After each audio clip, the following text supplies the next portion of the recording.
Lijep vam pozdrav i dobrodošli u nove minute druženja s domaćim hrvačima i hrvačicama. Ovoga puta malo ćemo vam pobliže predstaviti hrvanje slobodnim stilom, a govorit ćemo i o ženskom hrvanju.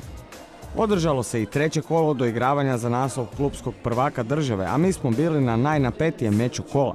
Bio je to ogled u Sesvetskom Kraljevcu između istoimenog domaćina i Lokomotive. No krenimo redom. Dječaci i jedna djevojka iz redova Kraljevčana u uvodnim su borbama prezentirali zahvate i borbe slobodnim stilom. Na strunjačama su prvo bili Fran Šačić i Patrik Jerbić, zatim David Borecki i Lovro Habek, te na posljetku Martina Vazdar te Marko Anušić. Za početak riječ dvije o hrvanju slobodnim načinom. Razvilo se u Velikoj Britaniji i Sjedinjenim Američkim Državama pod imenom Catch as Catch Can, u slobodnom prijevodu uhvati kako možeš. Postalo je vrlo popularan oblik zabave na sajmovima, raznim priredbama i proslavama u 19. stoljeću. Cilj je bio srušiti protivnika da plečkama dotakne pod koristeći bilo kakve zahvate. Hrvanje je u SAD-u bio vrlo popularan sport, čak su ga prakticirali i američki predsjednici George Washington, Zachary Taylor, Ulysses Grant, Andrew Johnson, Theodore Roosevelt, Abraham Lincoln. Hrvanje slobodnim načinom prvi puta je predstavljeno na olimpijskim igrama u St. Louisu 1904. godine. Isto kao u grčko-rimskom načinu hrvanja postoji 7 težinskih kategorija, od one do 55 kg do kategorije do 120 kg. Danas su vodeće nacije u slobodnom stilu hrvanja prije svih Rusija, zatim Iran, Uzbekistan, Gruzija, SAD i Ukrajina. Osim njih, vrlo jake su reprezentacije Japana, Južne Koreje, Azerbajdžana, Turske, Kube i Kazahstana. Dječaci Fran i Patrik te David i Lovro pokazali su nam i 5 zahvata u slobodnom stilu. To su bili, prema nazivima u hrvačkom žargonu, sljedeći: čišćenje, dolazak na leđa izbijanjem obje noge, melenica ili mlin, helikopter, dolazak na leđa i zahvat iranski križ.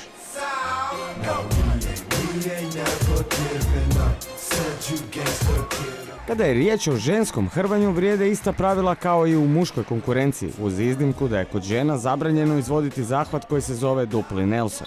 A kada već spominjemo žensko hrvanje, predstavljamo vam našu državnu prvakinju koja je nastupila u trećem egzibicijskom meču protiv Marka Anušića. Ja sam Martina Vazdar, bavim se hrvanjem 4 godine, treniram to u Sesvetskom Kraljevcu. Trenirala sam nogomet i onda nam se raspao klub i nisam znala kaj će. Tada se otvorio za cure klub tu hrvački i onda sam krenula, pošto mi je brat trenirao, bilo mi je zanimljivo i mislila sam da ću uspjeti u tome i evo, sada sam tu već 4 godine. Uspjeha na domaćim strunjačama joj ne nedostaje, no problem predstavlja nedostatak konkurencije. Državna prvakinja sam već par puta, nemam tu baš konkurencije zato što nema puno cura. Sada se to počelo razvijati, ima dosta početnica i nadam se da će u budućnosti biti više cura i tako. Situacija je drugačija na međunarodnim natjecanjima. Bila sam na europskom tu u Zagrebu i u Poljskoj. Konkurencija cura je stvarno jako dobra. Martina je sportašica koja zna što želi u životu. Sada sam 4. razred srednje škole i poslije mi je plan da odem na Kineziološki fakultet. Sportski, pa sada iduće godine će biti svjetsko tu u Zagrebu i nadam se da ću biti na njemu. A nakon upoznavanja sa slobodnim stilom i ženskim hrvanjem dolazimo do šlagera dana, meča trećeg ligaškog kola doigravanja za naslov prvaka između seniora Sesvetskog Kraljevca i Lokomotive. Već prije meča domaći su imali malu prednost u kategoriji do 60 kg, Lokosi nisu imali predstavnika, pa je Mario Stjepić dobio meč bez borbe. Isto tako, Argentinac Francisco Barrio nije nastupio za goste zbog meča koji mu predstoji u Zagrebačkoj areni u sklopu borbi u mješovitim borilačkim vještinama. Kada je Franko Gruber u prvom meču bez većih problema svladao Luku Busika u kategoriji do 55 kg, Kraljevčani su do treće kategorije već imali 2:0. No tu na scenu stupaju Lokomotivine vedete. Ivan Lizatović je za manje od 2 minute svladao Luku Šačića u kategoriji do 66, a zatim je uslijedila i najiščekivanija borba dana. U kategoriji do 74 kg jednom od naših najboljih Hrvača, Lokomotivinom Dominiku Etlingeru, suprotstavio se mladić pred kojim je, svi se slažu, također sjajna budućnost, Filipu Šačiću. Iako je i sam iznimno mlad Hrvač, Ettlinger je u ovom trenutku dosta kvalitetniji i iskusniji od Čačića, a to se pokazalo i na strunjači. Za nešto manje od 4 minute borbe vidjeli smo zasluženu pobjedu Ettlingera, vrlo solidan otpor Čačića, te ono što možemo reći za obojcu, najavu još ljepše budućnosti domaćeg hrvanja. Ja sam i pretpostavljao da će do tog meča doći danas. Dakle, ja sam se, ne mogu reći da se nisam pripremao, ja sam se cijeli tjedan i taktički pripremao za taj meč. Eto, on se danas dogodio. Da, ja sam evo ove godine prvi put senior, dakle izašao sam iz juniorske konkurencije, dok i kod Filipa slučaj da je on tek prva godina juniora od ove godine. I mislim da on ima još jako puno prostora za napredak i mislim da kroz nekoliko godina u ovoj kategoriji 74, odnosno ako će biti 77, sigurno može napraviti za sada juniorski rezultat, a za seniorski naravno treba još i dalje raditi. A što se same borbe tiče, eto, završilo je tako kako je završilo. Ja sam, mogu reći, pobjedio i na iskustvo i na fizičku spremu, ali eto, ja mislim da će biti još mečeva između nas i nadam se da će biti interesantno.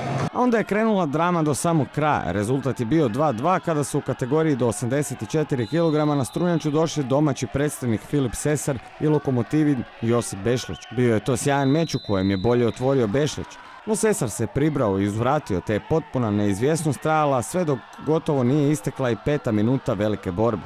Tada je Sesar tuširao suparnika i po prvi put te večeri izazvao potpuni delirij kod domaćih navijača. U sljedećoj kategoriji do 96 Lokomotiva je ekspresno uzvratila. Krešimir Franjić bio je bolji od Luke Habeka za manje od minute, pa je rezultat prije posljednje kategorije bio 3:3. Odluka je tako pala u najtežoj kategoriji do 120 kg.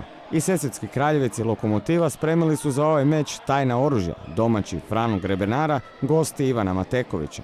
Lokos je bolje otvorio i na početku se činilo da su gosti bliže pobjedi.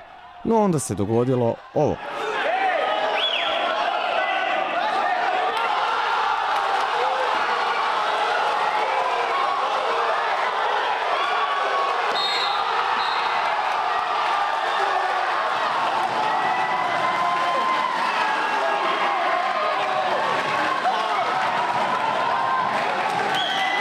Frano Grebenar tako je postao junak Sesvetskog Kraljevca. Donio je pobjedu o kojoj će na istoku metropole još dugo pričati. Evo, meni je iznimno drago što je meni pripala ta čast da ja odlučim o pobjedi, ukupnoj pobjedi u meču. I vrlo mi je drago što sam ja napravio taj rezultat koji je donio pobjedu. Nije dobro počelo, nisam se dobro postavio u borbi.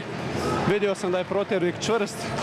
Kad sam to vidio, onda sam se postavio drugčije, krenuo sam napadat i isplatilo se. Frano je domaći dečko iz Sesvetskog Kraljevca, 22 su mu godine, a ovim se sportom bavi od svoje 13. Na kraju se zahvalio i sjajnim navijačima. Iznimno mi je drago što je bilo navijača ovaj put, pokazalo se da su oni bili ključni isto za nas, jer podrška puno znači sportašu i to je to. Zamolili smo i našeg trofejnog Hrvača Dominika Ettlingera da prokomentira dramu u najtežoj kategoriji koja je odlučila ukupnog pobjednika. Pa da, eto, mi smo dakle iznenadili sa tim jednim čovjekom kojeg smo poslali u 120 kg, dakle nitko nije očekivao da će on nastupiti, odnosno da će iko nastupiti, a isti slučaj i kod Sesvetskog Kraljevca, dakle oni su prva dva meča nisu imali predstavnika do 120 kg, evo danas su ga imali. Eto, naš Hrvač je poveo, odlično je krenuo u borbu, ali eto, taj dečko Frano Grebenar već, mislim da 10 godina unazad se bavi hrvanjem i jednostavno pobjedio je našeg predstavnika na iskustvo jednim zahvatom, tuširao ga i eto, sasvim dovoljno za pobjedu. I na kraju još nekoliko dojmova Martine i Dominika. Publika je odlična, navijali su, super je bila i konkurencija i sve, ali mi smo bili ovaj puta bolji i stvarno mi je drago da smo pobjedili. Ovo je ipak seniorska liga i mislim da je to odlični smo bili.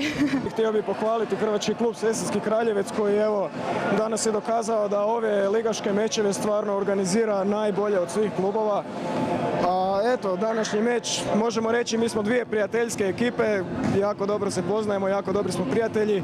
Znali smo bit će jako interesantan i neizvjestan meč, evo, Sesvetski Kraljevec je danas sretno pobjedio, mi smo na nesreću opet izgubili, ali eto, što je tu je, ja im želim čestitati od srca i idemo jedni i drugi dalje. Uz pobjedu Sesvetskog Kraljevca nad Lokomotivom u trećem kolu slavili su još Gavrilović i Vindija.